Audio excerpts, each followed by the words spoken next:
humble town of David. Savior born today, the one who would be called Emmanuel.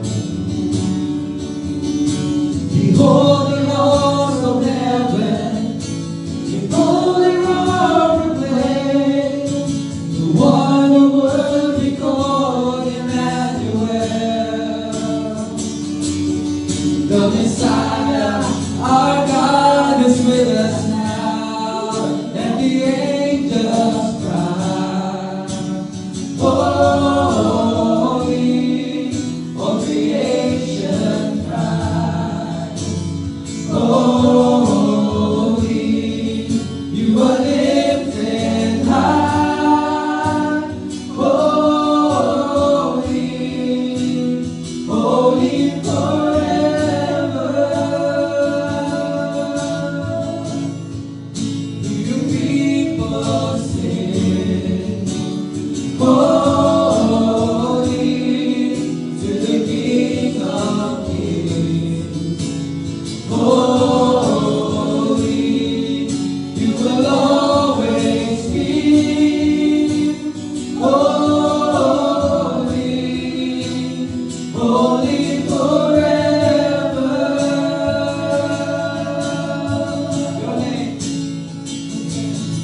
Your name is the highest. Your name is the greatest. Your name stands above the all thrones and dominions, all powers and positions. Your name stands above them all. Jesus, your name is the highest. Your name is the greatest. Your name stands above them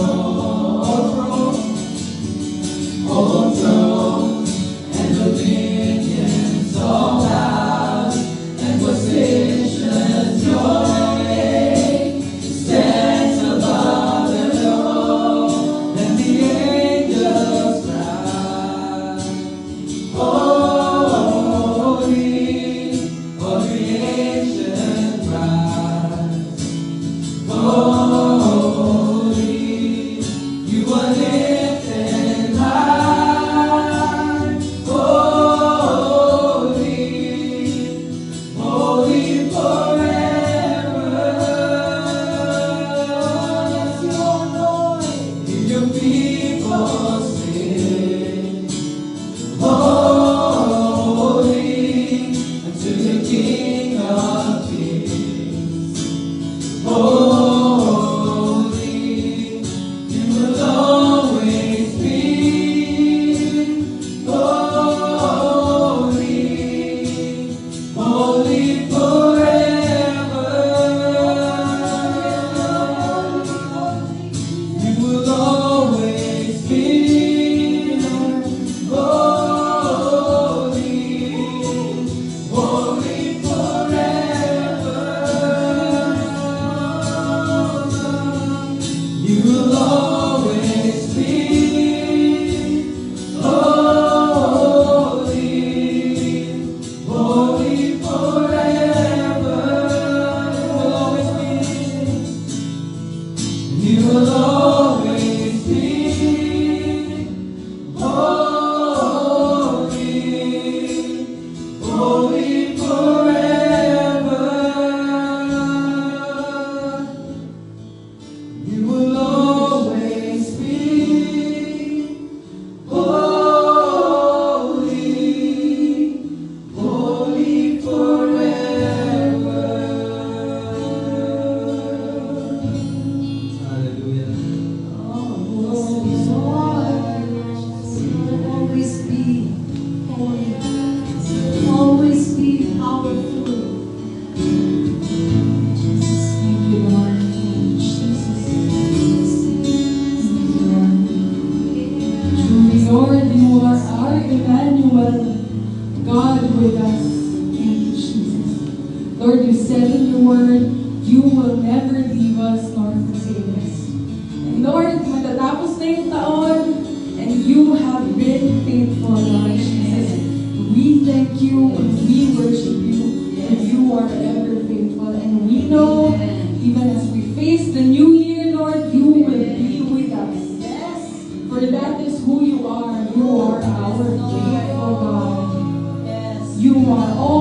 with us. You are closer than a brother.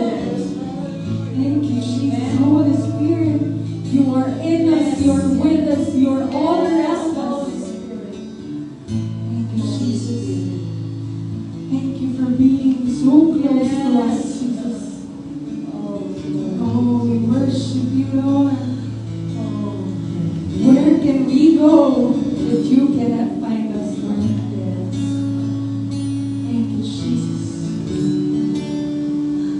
Thank you, Lord. There's nothing worth more that will ever come close. No one can compare. You're our living God.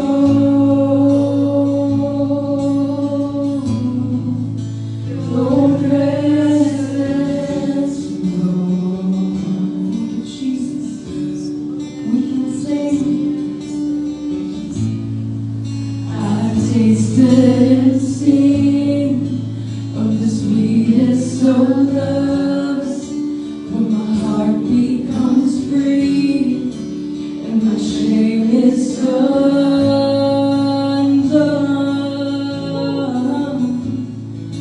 Your presence, Lord. Thank you, Jesus. So we sing. Holy Spirit, you are welcome. Come flood this place and fill the atmosphere. Your glory, God, is what our hearts long for. To be overcome by your presence, Lord. Your presence, Lord. Let's say once more. There's nothing worth more that would ever come close. Nothing can compare. You're our living God. Your presence, Lord. I've tasted and seen. I've tasted and seen of the sweetest of loves, where my heart becomes free and my shame is undone. Your presence, Lord, to sing. Holy Spirit, you are welcome.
that Jesus is ever present, that the Holy Spirit is with you, it's in you, He's everywhere around you. Wherever you go, He is there. Whatever you feel, He is there. Whatever you're thinking of right now, He is there. And He's not there to judge you. He's there to love you and to remind you of what the Son, Jesus Christ, has done on the cross. And He's there to remind you that it's more than enough for everything that you will ever need. It is done, my child. It is done at the cross. He is here right now to remind us. And so we sing, let us become more aware of His presence. Because He is ever close. He is ever close, church. So let's sing this once more. Let us become more aware of Your presence. Let us experience the glory of Your goodness. Let us become more aware of Your presence.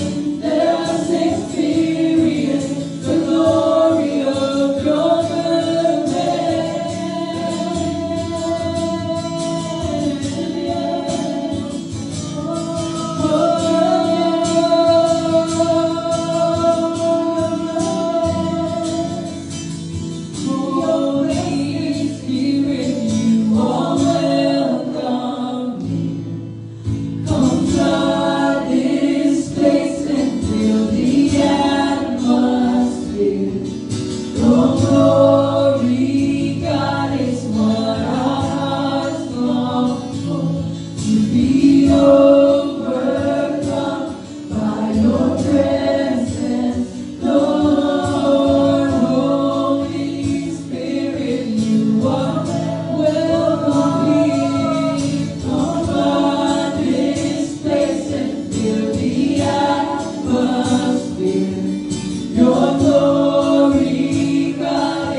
can we go to 1 Corinthians? You may be seated po.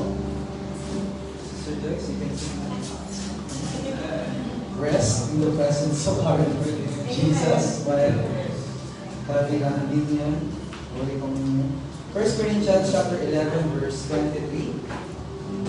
It says here, "For I received," the New King James Bible, "received from the Lord that which I also delivered to you, that the Lord Jesus on the same night in which he was betrayed took bread." Can I see the bread in your hands?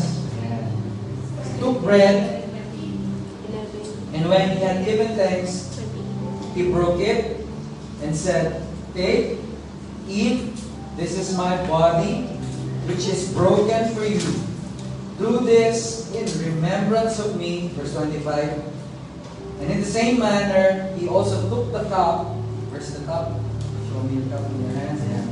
"After supper, saying, This cup is the new covenant in my blood.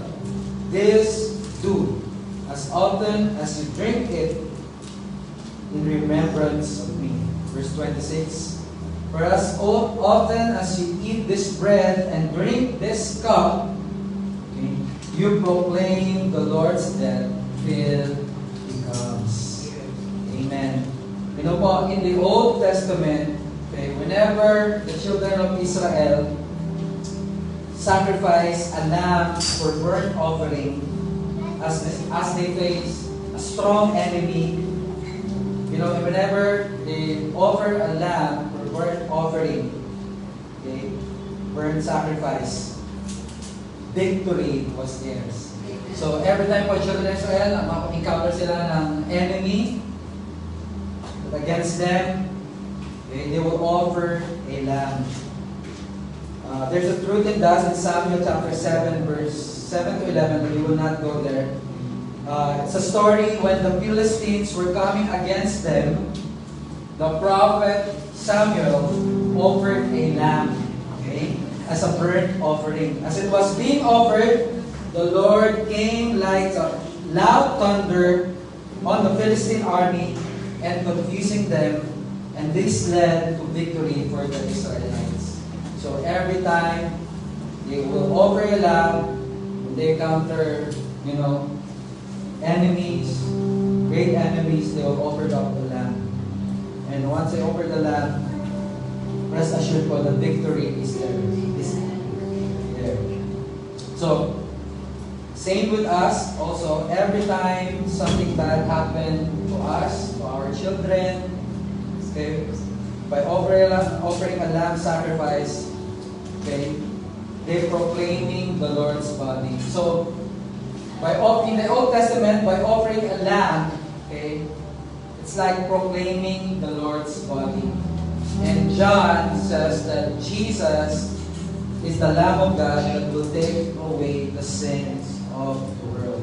Okay, so they're proclaiming God's victory whenever they offer a lamb. Same goes with us also. Every time we partake of the bread and this cup, okay, we are proclaiming the Lord's body. It's like we are proclaiming God's victory sa bawat situation ng buhay po natin. This is not a religious thing po that we do every Sunday, but sabi sa scripture sa Corinthians, do this as often as you can. Okay, because there's power in the Lord's body. Okay, by partaking the Holy Communion, we proclaiming His victory over our lives today. Amen. And we know that this broken bread represents His broken body, pierced, crushed for our iniquities, not just for our iniquities, but because the Bible says that by His stripes we are healed. Amen. So we're proclaiming, whenever we partake the Lord's body, we're proclaiming God's healing upon our bodies. Amen. We're proclaiming God's health and wholeness, divine health and wholeness upon our bodies today. Amen. And whenever we partake the cup that represents the blood of Jesus Christ, we proclaiming our righteousness in Christ Jesus. Amen. That the enemy cannot judge or condemn us, blame us for things that we done in the past. But, you know, the blood speaks for itself. speaks a better, better place, better thing. Better promises. Where God established His covenant with His blood, and He said that He will remember our sins no more. It's been paid for, completely washed and cleansed by the blood of Jesus Christ. Now, we have the access, we have all the access sa lahat ng blessings niya because we have a right standing with the Father right now because of the blood of Jesus. Amen? Let's lift up the bread and the cup. Let's acknowledge our God. Let's acknowledge Jesus sa ginawa niya para sa atin. Lord, thank you for this bread that represents your body. We know, Lord, that 2,000 years ago, you died on the cross, you offered your body as a living sacrifice so that today we can receive abundant healing, peace, joy, provision, protection. Thank you for loving us, O God. And this cup represents your blood. We know, Lord, 2,000 years ago, you offered your life, you shed your blood for the remission of our sins, so that today we can stand holy and blameless in your presence. And we have all the access to all what you've done for us on the cross. That includes our joy, peace, healing, protection, salvation, oh God. It covers everything, Lord God. Even our future is secured. You prepared, Lord God, our future, that we can look forward to the future knowing that you are our hope, oh God. That in you, Lord God, we can stand boldly and proclaim that you are with us, you will never leave us, and you will never forsake us. Thank you for your love, oh God. We bless you, we glorify you. In Jesus' name we pray. Let's partake of the bread and also drink from the cup.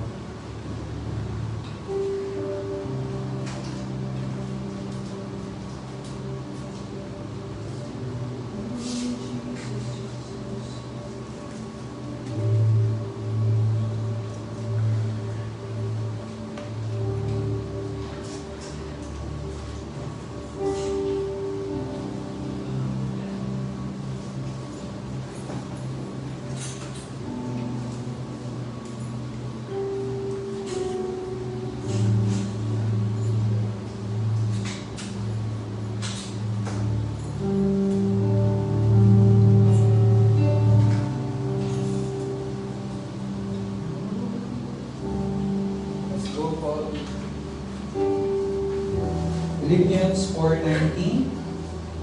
We're all familiar with the scriptures.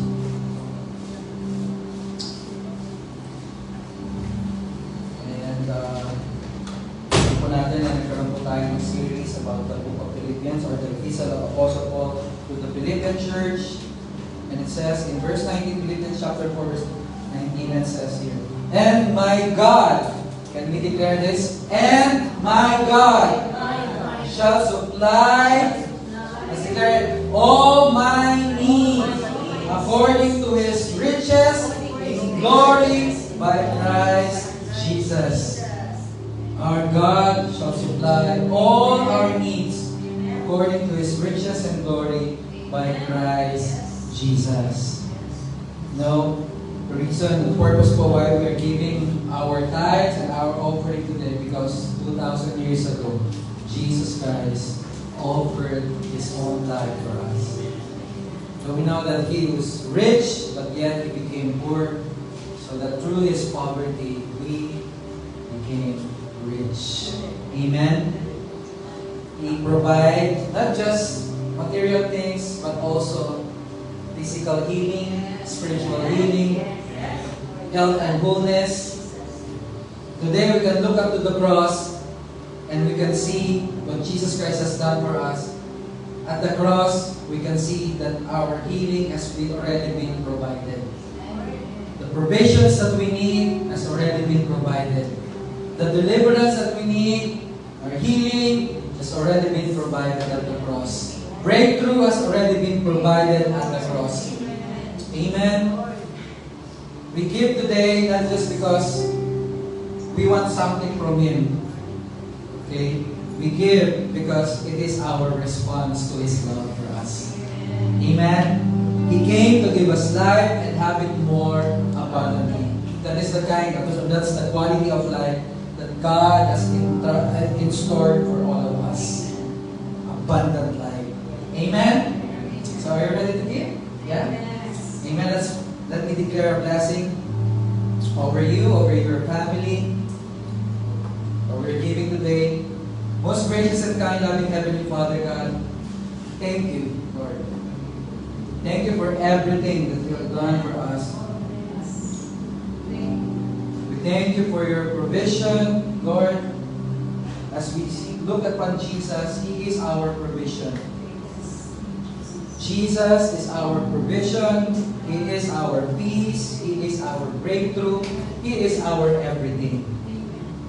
Today we are blessed not because of our good works, but it's purely based on what Jesus Christ has done for us on the cross.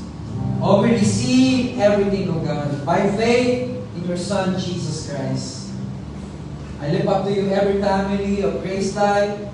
Lord, I declare prosperity, blessings, breakthrough be upon them. Bless the works of their hands, O God. Thank you, Lord God. Whatever their hands touches, it will always prosper.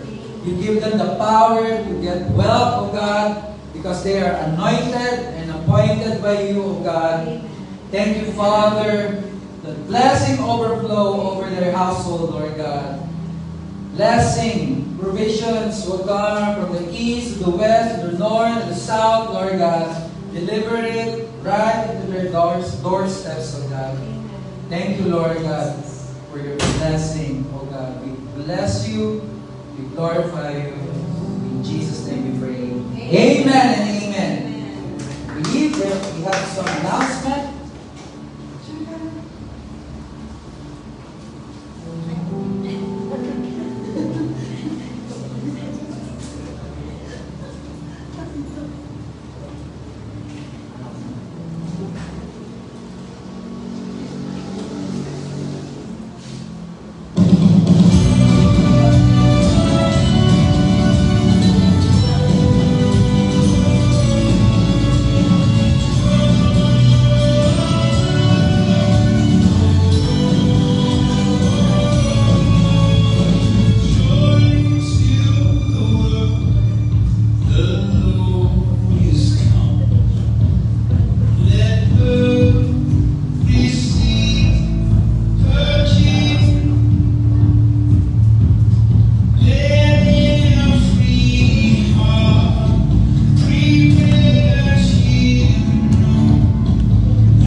announcement. Okay, palakpan po natin ang ating creative team.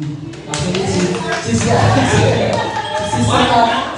Sister Abby po, one month came. So we are praying po if you have, meron kayong gifts, meron kayong talent sa pag-create ng mga gandang announcement like that. Well, please approach Sister Abby. So, ayan. Pwede pa natin i-flash the screen yung ating announcement. Okay, December 14, we will have our young adults and youth worship and Yay! Ayan. Sino po ang mga young adults at youth dito? Lahat! Ang dami! 1,000 kami dito. On December 14 po, we will have a worship and carol. So, we would like to encourage you, invite your friends. Okay, remind yourself, sabi niyo, I will invite my friends. Okay, so, if you want to know more about the details po, okay, wala.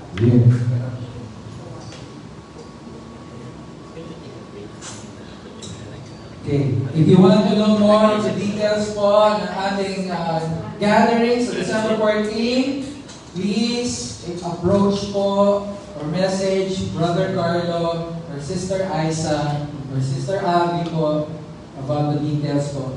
It will be fun and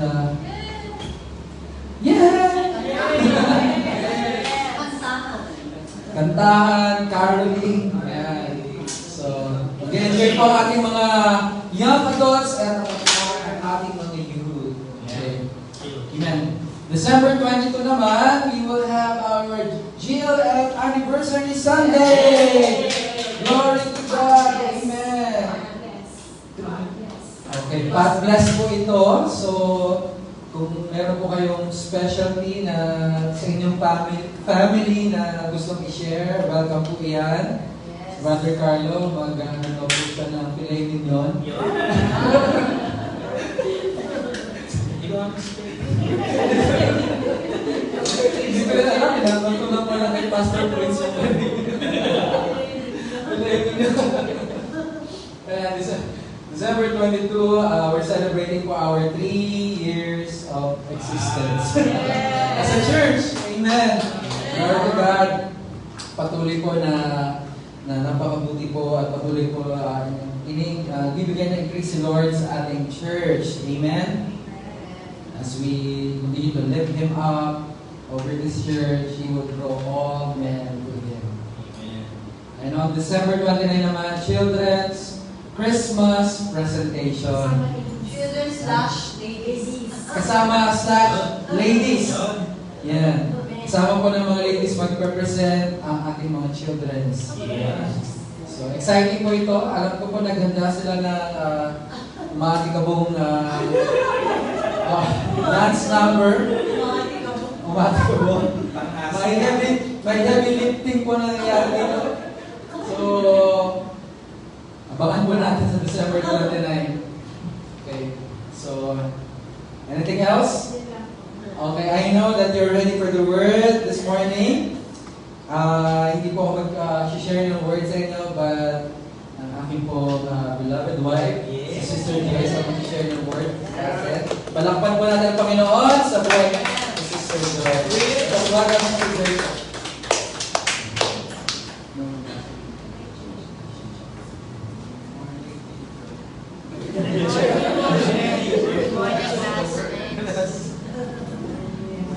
Lord, let's pray. Heavenly Father, I thank you, Lord, for this wonderful morning. I thank you, Lord, for this opportunity, for being your vessel to share your word, O Lord. I thank you, Lord, that you use me mightily. Thank you, Holy Spirit, that you are with me. Thank you, Holy Spirit, that you guide me as I preach your word, as I teach your word. Let my mouth be your mouth. Use my mouth to share what you want to share to your lovely family of Grace Life. I thank you, Lord, that indeed your anointing is within me and upon me. I rely wholly on you. I rely fully on you, on what you want to say to your people, to your wonderful people. I thank you, Lord. We praise you, we glorify you, we magnify you. In your mighty name, Jesus. Amen and amen. Good morning po. Ang lakas na. Nagugulat ba kayo? Okay. Thank you, Lord. So, praise God. Praise God. It's been a long time. Yeah, it's been a long time. Parang nasa Kimberly pa yata yung huling-huli. And thank you, Lord. I was praying about what to share today. I have a whole notebook. Pero hindi ko lahat yan i-share ko. And actually, I was studying about this whole maternity leave, 2 months maternity leave that I had. I studied about Hebrews, I studied about Malachi, and then until last night, I was praying, Lord, what exactly do you want me to share to Grace Life?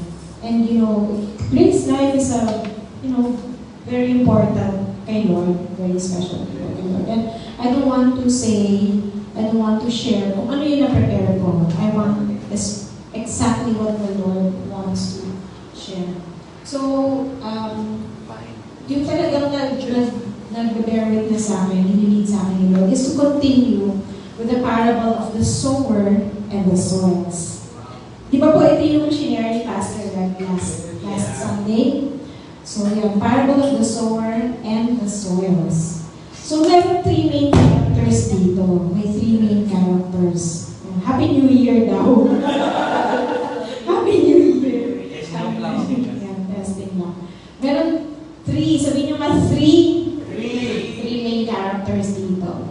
Yung sower, the seed, and the soil. Kasama sa character yung seed. Okay, the sower, the seed, and the soil. And same to lahat, the sower, the seed, and the soil. Evident siya dun sa three Gospels. Sa Matthew, Mark, and Luke. Sa Synoptic Gospel. Si John hindi siya nagsulat dito. Actually, the parables, mostly nasusulat siya sa Matthew, Mark, and Luke. Because John, ang focus niya is to write about the divinity of God. So the Gospel of John is all about who Jesus is as our God. And Matthew, Mark, Luke, as a rabbi, as the Messiah, as the servant leader, as a teacher, yun siya. Yun yung, those Gospels are focused on those characters of Jesus. So, ayun. So, can we go to Matthew 13? Thank you, Pastor Ben. Yan, sa Matthew 13. I'll go there as well. Matthew 13:1. Ito rin yung binasa ni Pastor Ben last time. So, we'll just quickly go there. Parable of the sower, Matthew 13, verse 1. On the same day, Jesus went out in the house and sat by the sea, and great multitudes were gathered together to him, so that he got into a boat and sat, and the whole multitude stood on the shore. And then he spoke many things to them in parables, saying, Behold, a sower went to sow. Tuloy-tuloy lang ako, Ate Elmo. And as he sowed, some fell by the wayside, and the birds came and devoured them. And some fell on the stony places, where they did not have much earth, and they immediately sprang up because they had no depth of earth. But when the sun was up, they were scorched, and because they had no root, they withered away. And some fell among the thorns, and the thorns sprang up and choked them. But others fell on good ground and yielded a crop, some 100-fold, some 60, some 30. He who has ears to hear, let him hear. Verse 10. And the disciples came and said to Jesus, Why do you speak to them in parables? Jesus answered and said to them, Because it has been given to you to know the mysteries of the kingdom of heaven, but to them it has not been given. For whoever has, to him more will be given, and he will have abundance. But whoever does not have, even what he has will be taken away from him. Therefore I speak to them in parables, because they, seeing they do not see, and hearing they do not hear, nor do they understand. And in them the prophecy of Isaiah is fulfilled, which says, Hearing you will hear, and shall not understand, and seeing you will see, and not perceive. For the hearts of this people have grown dull. Their ears are hard of hearing, and their eyes they have closed. Hindi po tayo ito. Jesus was pertaining to the children of Israel who had no faith. Lest they should see with their eyes and hear with their ears, lest they should understand and with their hearts and turn, so that I should heal them. You know what? This is what Jesus wants for us.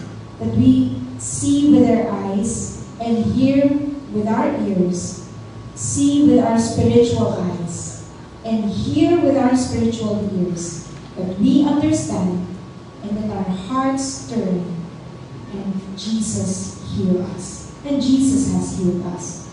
And this is ito declaration ni Jesus sa atin. Verse 16, But blessed are your eyes, for they see, and your ears, for they hear. We are blessed. Sabihin nyo nga, I am blessed. I am blessed. I am blessed. I am blessed. My eyes to see, and my ears to hear. Amen po, di ba? We are the generation who are blessed. For assuredly I say to you, that many prophets and righteous men desire to see what you see. Many prophets and righteous men desire to see what we see now. Yet they did not see it. And to hear what you hear, yet they did not hear it. So, tutuloy ko lang, no? Verse 18. Therefore, hear the parable of the sower. When anyone hears the word of the kingdom and does not understand it, then the wicked one comes and snatches away. So, ito yung first example. Diba? When anyone who hears the word and does not understand it, then the wicked one comes and snatches away what was sown. This is he who received the seed by the wayside. So, number one, he who received the seed by the wayside. Example number one. Character number one. So, yun yung soil type number one. He who received the seed by the wayside. Number two, but he who received the seed on stony places, this is he who hears the word and immediately receives with joy, yet he has no root in himself, but endures only for a while. For when tribulation or persecution arises because of the word, immediately he stumbles. So yun si number two. So siya yung natanim by the stony places. Number three, verse 22. Now he who received the seed among the thorns is he who hears the word, and the cares of this world and the deceitfulness of riches choke the word, and he becomes unfruitful. So yun si number three. Natanim siya among the thorns. Number four. So verse 23. But he who received the seed on the good ground is he who hears the word and understands it, who indeed bears fruit and produces some 100-fold, some 60, some 30. Namaya, magpo-focus tayo kay good ground. Can we all declare, Lord, I am a good ground. I declare for each and everyone here, in Jesus' name, we are a good ground. Amen. Amen. So, makikita niyo dito, Ate Elian, can you show yung image? Meron dyan under messages. Tapos may image yung, ayan. So, ayan silang apat. So, the sower, pero ang main character po dito, ang sower, si God. Si God ang sower. Though, when I read yung Where's We Study Bible, some study Bible say, yung sower din is the pastor, the preacher, who preaches the Word of God. So, the parable of the sower. But I truly believe, wala naman makakatayo dito sa pulpit kung wala si God eh. What should we preach? What can we preach? What can we share if it's not about God? If we don't have God. So, the ultimate sower is God. And then, the seed, makita niyo yung seed mo. Nakatayin pa lang yung bird. The seed is God's word. And diba nabasa natin last week sa John 1:1, Jesus is the Word Himself. Can we go there sa John 1:1?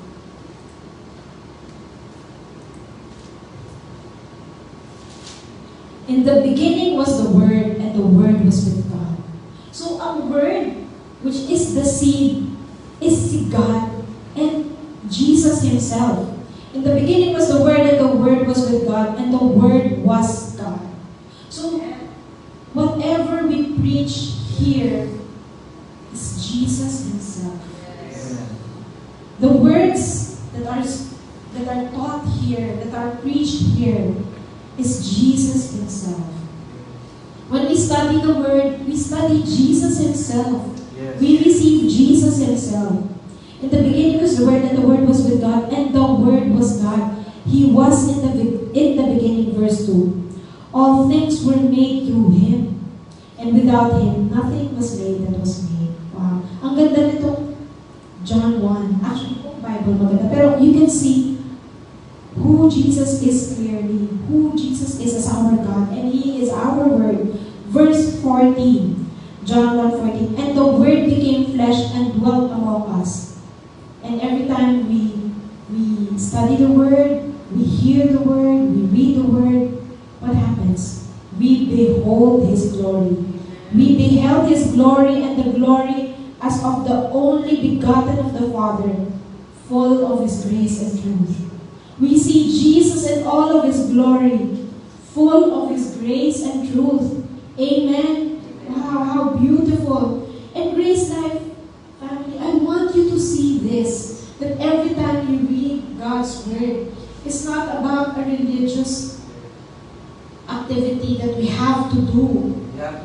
Yeah. We see His beauty. We see His glory. We see His grace and truth. And be captivated. Be captivated by His grace and truth. Hallelujah. Verse 16, and His fullness we have all received. Grace for grace. Amen. Verse 17, for the law was given through Moses, but grace and truth came through Jesus Christ. We all need His grace, and we all need the truth.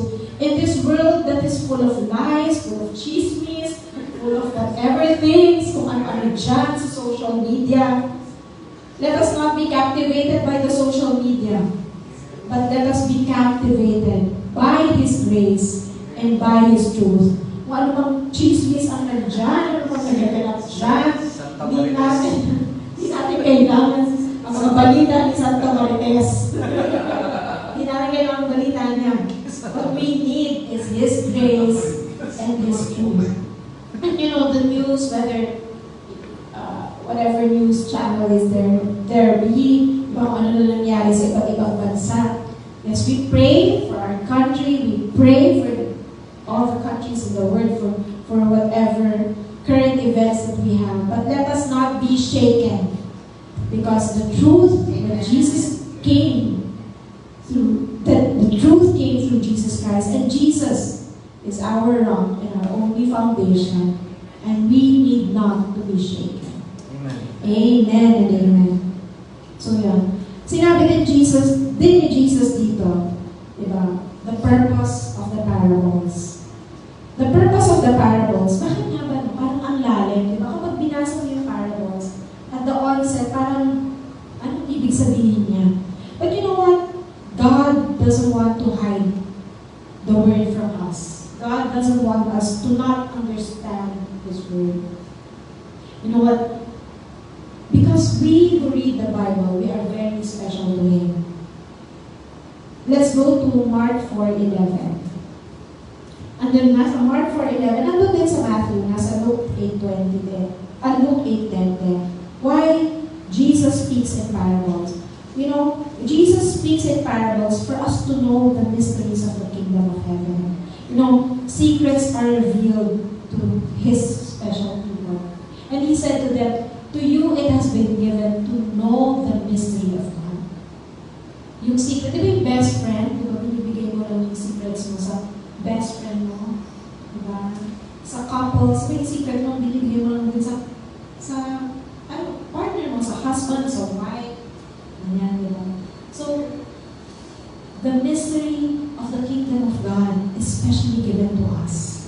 Diba? It has been specially given to us, His special people. But to those who are outside, all things come in parables. But we are not those who are outside. We are inside because we are already the family of God. Yes. Inside na tayo, special people na tayo. Amen? Amen. So, and nakakatuwa din sa Mark 4:34, you can quickly go there. You know what? Jesus explains clearly lahat ng parables to His disciples. And makikita niyo dyan, it explained clearly. And sa Mark, these days, pinag-aaralan pa natin siya. And you know what? Whenever the Word is taught here in this pulpit, in this place, we pray for God to clearly reveal to us what is that special message that He wants to be said to us these days. Marami siya may special message. Amen. So yun. Praise God, He has a special message for us. So the sower is God Himself, Jesus Himself. The seed is Jesus Himself, which is God's Word. And the soil is our heart. Sabihin mo, my heart. My heart. So ngayon pag-aaralan natin yung types of soil. And you know what? This is very timely as we are entering the end of the year, 2024, and as we are entering 2025, God has a special message for us. So the types of the soil. First, di ba? Ano number one? Yung nasa wayside, ito, ayan, nasa wayside. Di ba pag way, ay makikita nyo asfalto, matigas. Meron mga lupa-lupa, konti, may mga weeds. Yung weeds, ang bilis nila tumubo, hindi ba kailangan ng fertilizer, pero tumutubo sila. Diyan, makikita natin, ang galing talaga ni Lord, up to this very day, makakarelate tayo sa parables. Kasi, yan, may wayside, may halaman, mga plantito, makaka-relate, diba? So, yan. So, yan. By the wayside, ano nangyari? Birds came and devoured the seed. But I truly believe this is not us. Kasi if you can see, sa Luke 8:12, if you can go to Luke 8:12, Matthew, Mark, Luke lang tayo kapit. Sa Luke 8:12, I'll go ahead. The devil comes and takes away the words out of their hearts. Luke 8:12. Those by the wayside are the ones who hear. Then the devil comes and takes away the word out of their hearts, lest they should believe and be saved. So, hindi sila saved. So, hindi tayo ito. Amen? Hindi tayo ito. Kasi we are already children of God. We are saved. But what happened? Bakit hindi nila na-receive? Kasi, dito. So, yeah. What happened? They heard the word of God and did not understand it. Saan ba yung nakalagay na ano? Balik tayo sa Luke 8:12. The devil comes and takes away the word out of their heart, lest they should believe and be saved. Punta tayo sa TPT, Luke 8:12, the Passion Translation. These kind of people, they did not understand God's word. At the onset, siguro they have hard hearts already. They don't want to take time to hear it. They don't want to take time, perhaps because of pride. You know. So the Passion Translation, it says, the heart pathway represents the hard hearts. Yes, they have hard hearts. Of those who hear the word of God, but the slanderer quickly snatches away what was sown in their hearts. to keep them from believing and experiencing salvation. You know, our salvation is experienced. It's not just a ticket to heaven. A guarantee na, oh, saved na ako, I'm already, I have a ticket to heaven. May passes na ako, and done. And then, you expect hardships, you expect, you expect the ways of the world in your life. No. Salvation is experience. Though, the Lord said that here on earth, we will still experience trials and tribulations, but we overcome trials and tribulations. And in overcoming those trials and tribulations, not because we're good, we're witty, we're intelligent, we're smart, but because of His grace. We overcome those trials and tribulations all by His grace. And with that, we experience His salvation. It's only by His grace that we experience salvation. Amen. In every day, in every minute, we experience His salvation. Amen? Amen. Yeah. So, wow. Okay, what else? Mark 4:2. Parables are used by Jesus to illustrate His spiritual truth. A parable is required, ito nasa footnote to ng TPT. A parable is required for the listener to be humble and teachable and open to truth. I truly believe that we are indeed chosen. Because when we heard the gospel, our hearts weren't hardened. At that very special moment, do you still remember that day you said yes to Jesus? He's the one wooing us. Siya yung nanliligaw. Diba? Nakaka-relate si Shalom at si Yuri. Siya yung nanliligaw, yung guide si Jesus. That's why Jesus is the groom and we are His bride. Yung guide yung nanliligaw. And si Jesus, He was one wooing us. And our hearts praise God that at that very moment that we said yes to Jesus, we accepted Him as our Lord and Savior. Praise God, we are truly chosen at that very moment, at that very time, that our hearts weren't hardened. Amen. Because if our heart now, we don't judge people who don't know Jesus yet.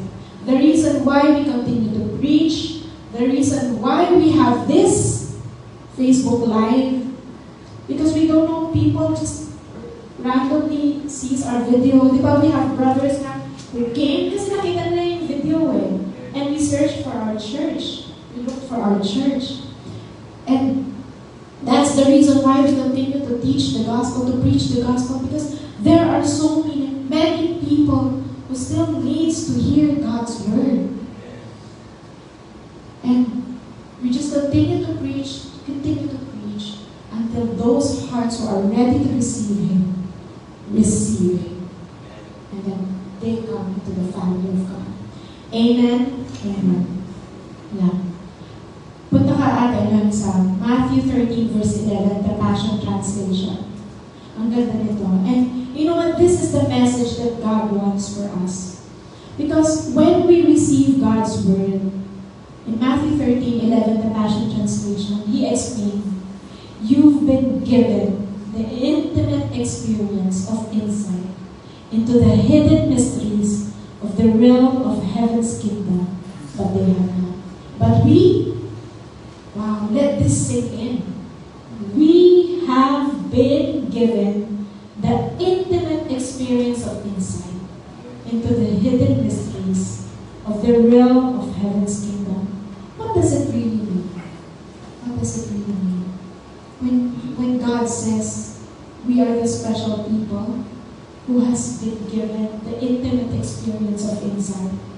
Parang may VIP passes ka, di ba? Parang isang beses lang nakita ko may Moana, kaka-release lang. Tapos meron mga parang may special screening yung artista. Sila lang pwede manood sa may, ano yun, yung sa may, ayaw sabihin sa yung developer, yung may death pa. Sila lang pwede. Anong tawag sa cinema na yun? Yung tapos may butler services pa, may popcorn and all. You know, hindi yung director's club yan, di ba? Iba ba? Ito yung bagong klase ng cinema. After nila vlog, pwede na tayo manood, di ba? Ayun, dun sa cinema na yan. But those are special passes. Ano ba yung special passes? Yung mga private dining, magkano yung 10,000 per person, private dining, hindi ko na sasabihin kung saan, hindi ako mag-promote, 10,000 per person, hindi mo lang kayo kakain, 10 lang kayo kakain. Yung chef mismo ay welcome kayo. You know, meron yan sa Baguio eh. The chef himself and the wife of the chef themselves, they prepare the table for you, 10 lang kayo, 15. How much per person? Around 10,000, 15,000 per person. Akit kayo sa Baguio. The freshest of the fresh vegetables and meat. Wow! Diba? Tutugtugan pa kayo ng, ano yan? Yung parang, yung sa Ifugao traditional something. Pero medyo pagan ito. Pero, you know, the chef himself serves you. Imagine that. Sa restaurant, kung pumasok ka sa restaurant, diba? It's not the chef who's serving you. Yung mga regular restaurant, it's the, you know, waiters or waitresses. But imagine that kingly private dining, the chef himself serves you. What more here? The God of all, our God of heaven and the universe himself serves you. And that's what God wants us to experience. That intimate experience, to have that insight, to really see what's in that, to really see the hidden mysteries of the realm of kingdom's heaven. And you know what? God is particularly telling us, that it's not yet over. This year may be coming to an end, and we're entering 2024. And He still wants to see us. Whatever has happened for the past year, the Lord wants to see us. For us to see. The Lord wants for us to see in an intimate manner and experience His hidden mysteries. There's so much more for us. Sabihin nyo nga po, there's so much more for us. And then verse 12, in TPT pa yan. Everyone who listens with an open heart will receive progressively more revelation. Sabihin nyo nga, more revelation. Until He has more than enough. More than enough. God wants more than enough. Sabihin nyo nga, more than enough. Yes, God wants more than enough.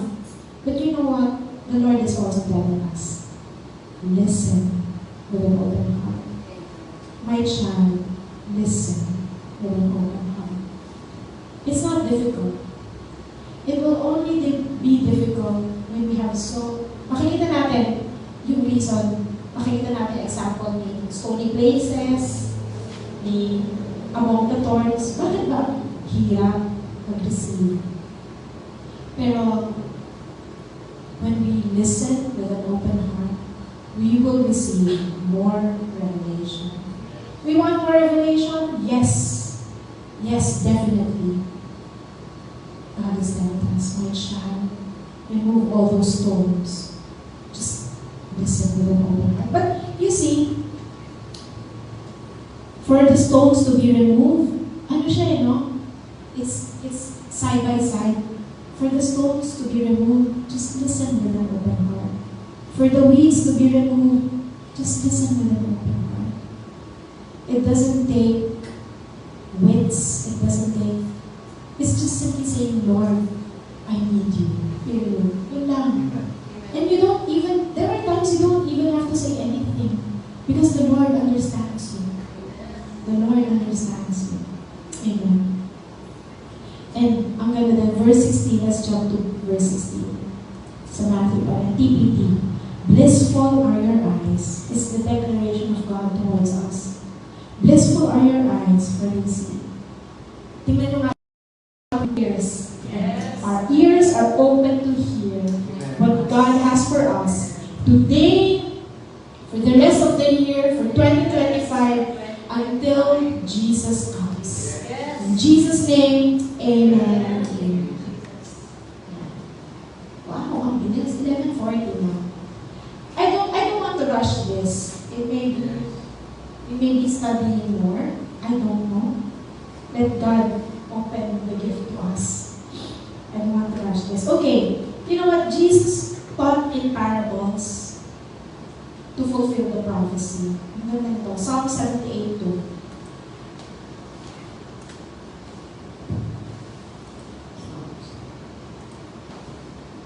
Ang ganda pag hindi niya rush, no? It's if at pace. If at pace. Alam ko sa morning, parang timer sa pamilya ko. 5 minutes, 10 minutes, 10 minutes kids. Okay, nag-umpisa yun. 1 hour kids, breakfast time. 45 minutes kids. 30 minutes hanggang 10, hanggang 5. Let's go! Ganyan. Ganun po sa bahay namin. Nagsasalita tao, may salamin, ganyan. Sa personification. And ayan, nandiyan na, Psalm 78. A parable and a proverb are hidden in what I say, si Alia. An intriguing riddle from us. Intriguing! Tayo ko parang, wait, ano yan? Riddle, intriguing. Pwede na natin sa Proverbs 25:2. Especially sa TPT. Ate, Proverbs 25:2. So, you know, the Lord knows our character. The Lord knows the character of man. Na there's curiosity. Hindi lang po sa may curiosity. Tayo po. May curiosity and we want to open up things. The reason why, di ba, throughout the history, there are inventions, creations, di ba? May paintings, may kung ano, may engineers, di ba? May architects, may doctors. Because the Lord has given us intellect, wisdom, and what we want to discover things. God conceals the revelation of His Word in the hiding place of His glory. Yan yung reason. But the honor of kings, we are kings and priests. Amen. The Bible says we are kings and priests. But the honor of kings is revealed by how they thoroughly search out the deeper meanings of all that God says. But you know what? Searching out the deeper meaning of God, hindi siya laborious. I love it when I study God's Word. Because when I read, tapos titingnan niyo yung footnote, praise God for all those naglagay na ng footnotes sa ilalim, di ba? Praise God for Bible apps, di ba? Praise God for study Bibles. Kung wala po kayong study Bible sa app, meron. Meron dyan mga free for 5 days, tapos mag-e-end siya. Tapos after 3 days, call ko lang ulit, free na naman siya. Ay, secret yan ha. Ganun lang po ang yung sometimes, you can buy. Merong study Bible si Pastor Lavinera na kapal eh. So you can buy, pero meron ding Bible app. For those who thoroughly study the Word, yeah, you can buy Bible. Pero for us, may free devotional, di ba? Si Pastor Joseph Prince, may free devotional, in-explain niya na doon. So, you know what? It's not that difficult anymore. These days, it's not that difficult anymore. Yeah.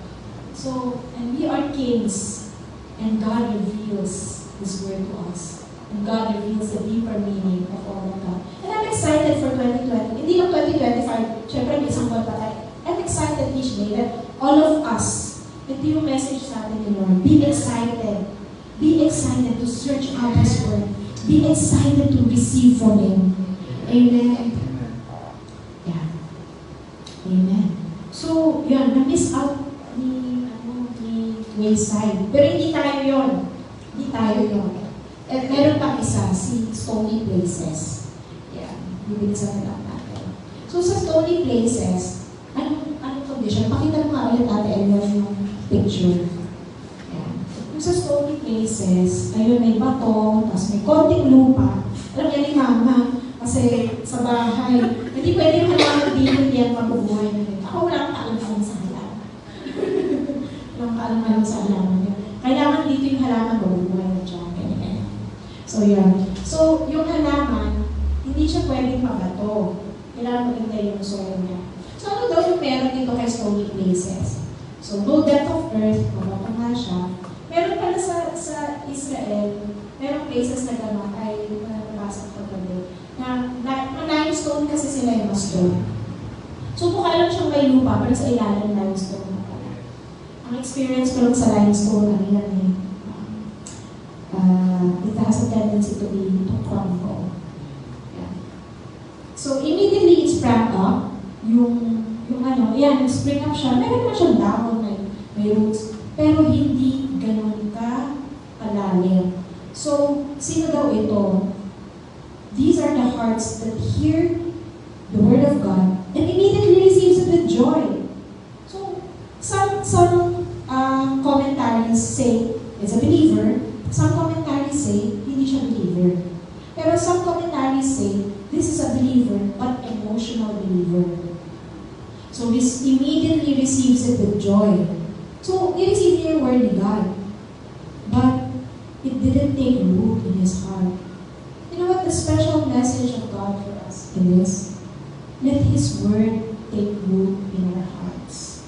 Sabihin nga natin, Lord, I let your word take root in my heart.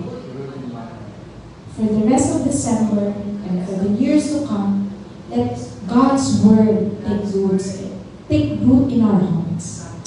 Amen. Amen. You know what? Kasi, huwag na natin puntahan natin alone. Sa Matthew 13:20, sa The Passion Translation, anong nangyari doon? His experience remains shallow. Sige na. Sorry natin. Wishy-washy ako. We can go there. Maganda to eh. Matthew 13:20 sa The Passion Translation. What happened there? This person, his experience remains shallow, and the truth didn't sink deeply into his heart. I truly believe that for us to experience God, let's just welcome Him. Let's just open our day to Him. You know, a lot of times we wake up on the wrong side of the bed. Kung nakausog yung bed niya sa wall, walang isang side lang yung bed. Pero a lot of times, di ba? We wake up on the wrong side of the bed. Parang di pa ganda gising, parang isa ka, nag-usap pa lang, di okay. But amidst all these things, just take a pause, Lord, you're with me. You're with me. That's simple. Lord, you're with me. He didn't make our life as a Christian like a rocket science. It isn't that way. Hindi siya rocket science.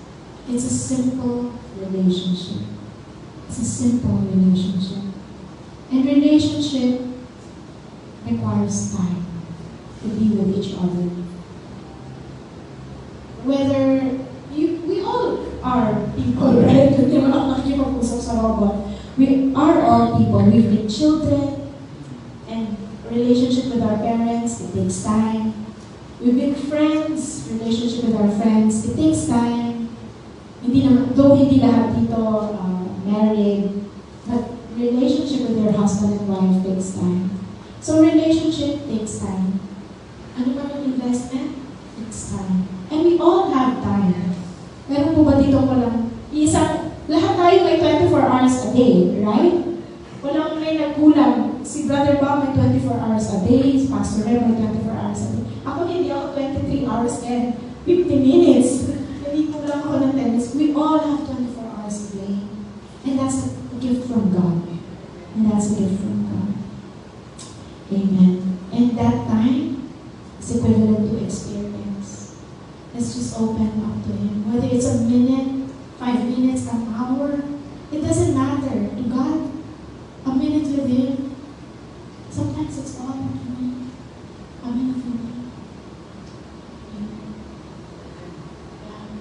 The one sown on the ground represents the person who gladly hears the kingdom message, but this experience is shallow. It means the truth didn't sink deeply into his heart. Right? Can you go to 21?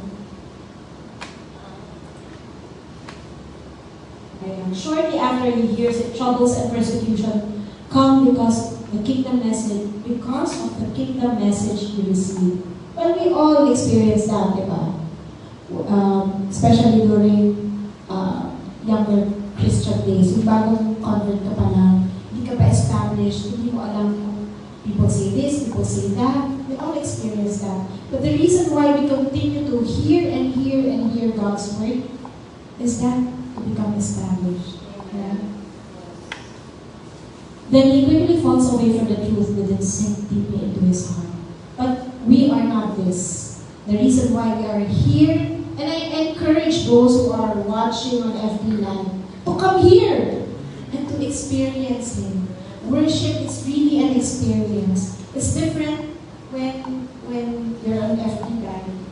There may be reasons that you're on FB Live. I remember when I was still traveling to Cebu, there are days na hindi ako nakakatakas ng Sunday, mapunta dito. Sorry, narinig ko. Marinig ang boss ko. Sorry, boss, tapos na yun. I mean, hindi ako nakakapunta dito on a Sunday. It's really different when you're on TV, just watching people worshiping, rather than nandito kami for experiencing worship and experiencing receiving God's word first time. It's a different experience.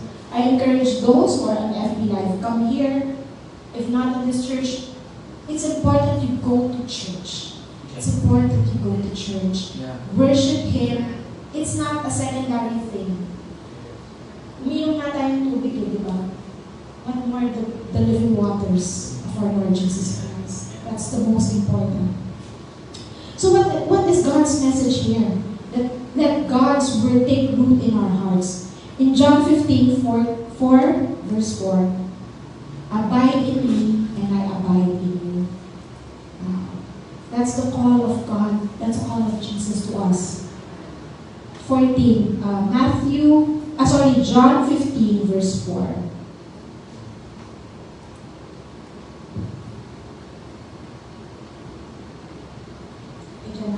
Yeah. Yun ang ganda sa TPT, di ba? So you must remain in life union with me. We are in life union. Kapag mapag-isa ba, pag kunwari, ano ko ba sasabihin ito? Sa yung itlog, ay hindi, madali yung itlog. Yung as in one whole thing siya, paano mo siya pag-ihiwa-hiwalay? It's difficult. Diba? One whole thing is difficult. Diba? So, yung life union natin kay God, it's, paano mo siya mapag-ihiwalay? It's difficult. Sorry, arkitekto kasi nakita ko itong column na to, di ba? Imagine nyo na lang, may bakal yan sa loob, may bato, may buhangin, may semento. Paano nyo pag-ihiwa-hiwalayin yan ngayon dyan? Sige nga, ikutos ko sa inyo, tanggalin nyo yung buhangin dyan sa concrete na yan. It's nearly impossible. Nearly impossible. What more? Our life union in God. There are times we disregard our life union in God. There are times. But you know what? God is again and again calling us. You would notice in your life that you would be distracted with a lot of other things, but God calls your attention again. Do you notice that in your walk with God? Because He loves you. He loves us. And again, God will never be tired of calling us back to Him. He will never be tired of calling us back to Him. Amen. And let's just appreciate our God in that. For as a branch severed from the vine will not bear fruit, so your life will be fruitless unless you live your life intimately joined to Him. This is the call of God to us. Live your life intimately joined to Him. Can we all say that? I live my life intimately joined to my God. Let it be personal. My God.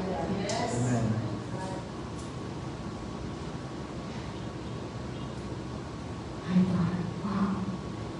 Let that sink in. He is our God. Amen. And in Colossians 3:16, New King James, I declare that the Word of God dwell richly in each and every one of you. Hindi natin aim na maging katulad ni Rocky Place or ni Tony Place. We want to be fruitful. We want to be fruitful. And we want the Word of God dwell in us richly. We want the Word of God to dwell in us richly. And letting God's Word dwell in us richly, it's just letting Him occupy our hearts. As His Word occupies our heart, it's His Word taking root in our hearts. Amen? Ang dami kong verses. At 11:55. And we're just halfway through. But you know what? Yeah, let's just enjoy. Let's just enjoy every time we receive His Word. Let's just enjoy His Word. If there's anything that I want to end with, I will not be able to finish. I still have 3 pages to go. But we will not rush things. Ayoko ng ayoko nung yung parang, this is not a morning ritual na the time. You know, there are times that you just have to chew your food properly. When you're served with the best steak, best steak, diba? When you're served with the best steak and drink, eat it with a glass of red wine. Wow! The glass of red wine, diba? Hindi mo nilalagaran yung steak, diba? You slice it properly. Imagine, you chew it properly. When you're served with the best oysters, and you're served with white wine, Chardonnay. Serve the best oysters with Chardonnay. Hindi mo nilalagay yung oyster, but you chew it well. You drink the wine well. Gutom na tayo, lunch na dessert!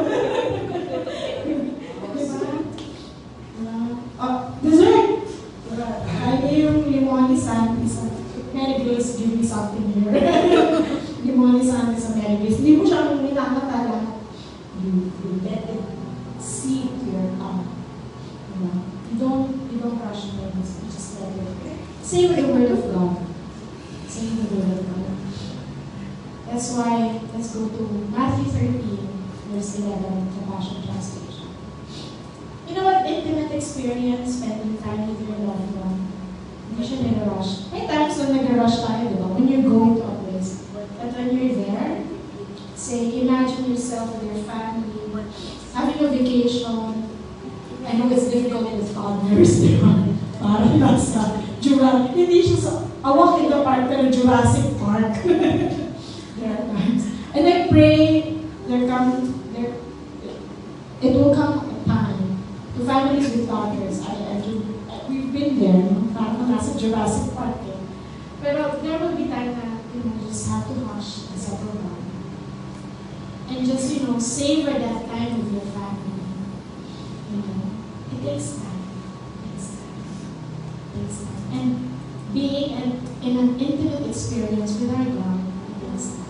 And just have that time. Lord, wala akong time. Some of us say, Lord, wala akong time.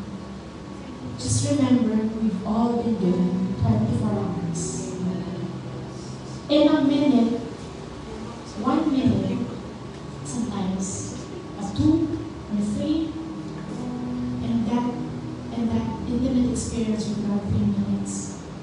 And when you just experience God in that special way, sasabihin mo sa sarili mo, bakit 3 minutes lang? And then you would have that yearning with God. That, even having that time with Him, ask the Holy Spirit. Ask the Holy Spirit, and He will help you. We've studied the Holy Spirit. He is our helper, our counselor. Even sa times na, and you know what, ako personally, when I study the Word, hindi ako inaantok. I don't know why. Lalo ako nagigising. And I pray that way then sa inyo. When you study God's Word, hindi kayo antok, hindi kayo mag-bore. Because every time I see this, basahin ko lang yung nasa letter A. Tapos titignan ko sa footnote. Tapos may footnote sa Bible, di ba? Tapos makakarating na kayo kung saan-saan. Alam mo, naaalala ko yung sarili ko na, I don't know kung nagbabasa kayo. When I was younger, I read yung, Choose Your Own Adventure. Pero yung adventure na book. I don't know kung may available pa. May daya yun eh. Binabasa ko lahat ng ending. And then I really choose my own adventure and I wanted a good ending. But you know what, the Bible, it's always a good ending. Hindi mo kailangan dayain. It's always a good ending with us, children of God. And I love na hindi ko siya kayang dayain because you really need the Holy Spirit to guide you as you read God's Word. Yeah. So, in verse 11, Matthew 13:11 in the Passion Translation. If there's anything that I want you, God wants you to take home with you today, that one verse, that God is calling us to have that intimate experience of insight into the hidden mysteries. Ang haba. But basically 2 words. Intimate experience with Him. We are God's children. And we are in the business of our Father. I don't know, perhaps not everyone here has had a first-hand experience of a business or have worked with people in family business. But you know what? I am glad to have that opportunity to work for people who are in really family business, big family businesses. And you can see, I've seen father and son working together in a family business. And you know what, I can see, naalala ko naman that the son, even though he's working, he started out as, the lowest. I was even told, I'm glad I heard this story. I'm not saying who this person is, but they're one of the richest of the rich here in the Philippines. Na pinagtapon siya ng tatay ng basura sa unang tindahan nila. Imagine. Tapos medyo, if I remember correctly, parang medyo sumahayan ko. Parang ako na nag-aaral ng pagtatapunin ng basura. But you know what? The father is teaching him a lesson. And then eventually he got it, that this is my father's business and I'm taking good care of it. Whether magtapon ako ng basura, or magpunas ako dyan, or I will be the owner of this someday. This is my father's business. That's why Jesus is also teaching us servant leadership. No one is accepted here. We're leaders, yet we're servant leaders. Because it's His kingdom. It's His kingdom. And you know what? We don't become servant leaders with a heart of servant attitude. You know what? If you see the servant leaders, they serve tirelessly, but with the attitude, with a kingly attitude. That's who we are. Servanthood with confidence. Servanthood with boldness. That's who we are.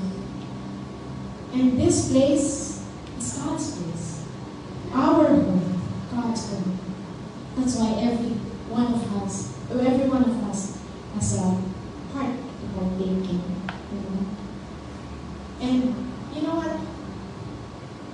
If you see it on a surface level, and you will not grasp it, but we need to have that intimate experience with God. The Holy Spirit will reveal to you. Just open up your heart to Him. The Holy Spirit will reveal the ways of God to us. Amen. Father God, I thank you, Lord, for this wonderful day, Lord, for this wonderful morning, that we just took time at pace of knowing your heart, of knowing what you have for us. I thank you, Lord, for your call to us. It's not a nagging call, because you yourself have said in the Bible that it is difficult to live with a nagging person. But you were never a nagger. You were always wooing us sweetly, O Lord, telling us to come back to you, telling us to come back to you. Because we have no life other than being in you. Our life is in you, abiding in you. Your purpose for us, O Lord, is to be fruitful. You do not want us to be stagnant. You do not want us to be fruitless. It is definite, and it is, Lord, in you to be fruitful, because you are life Himself. You are the creator of life. And when there is life, there will always be fruit. There will always be fruit moving. There will always be growth, O Lord. And I declare for each and everyone here in Grace Life, O Lord, and those watching, who has opened their hearts to receive your word, to be growing, to be fruitful. Lord, we may have cares, we may have worries, but Lord, we seek first your kingdom. We seek first your kingdom, and all these things shall be added unto us. Lord, you first, and Lord, we know that you never neglect your children. You always provide for us. We live this life in faith in you, because you are our faithful God, our loving Father. I thank you, Lord, that each and everyone here will be just moved with your Holy Spirit, embraced with your Holy Spirit, Lord. And thank you, Lord, for this life in you. I thank you, Lord, for your heart for us, for your love for us, and your love overflowing through us, O Lord. From this day forward, it will never be the same again, O Lord. It will never be the same again. Lord, I thank you that we have had a wonderful journey with you, and we continue this wonderful journey, O Lord. We continue this wonderful journey. You are greater than our highest and lowest. You are greater than our highest and lowest. I thank you, Lord, for this open call of intimate experience with you. And Lord, you have so much more for us, Lord. So much more for us, Lord. So much more for us, Lord. And we're excited for that, Lord. We are excited. We are excited. I declare blessings upon blessings for all of Grace Life Fellowship. I thank you, Lord, that you protect them always. I thank you, Lord, that you take care of them, oh Lord. Protection upon each and every one. That they are settled in your protection. No anxious hearts in Jesus' name. No anxiety in Jesus' name. I thank you, Lord, that we are secured in you. We are established in you. And we are growing in you. I thank you, Lord.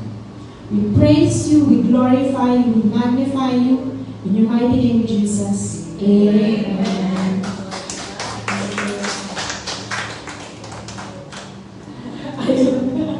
Ending credits now, sabi ni Pastor Ed. So, we are blessed. Amen. I'm not going to ask whether are we blessed. It's a prayer word. We are blessed. We are blessed. That's a declaration. We are blessed. Grace Life Fellowship, let's always remember His grace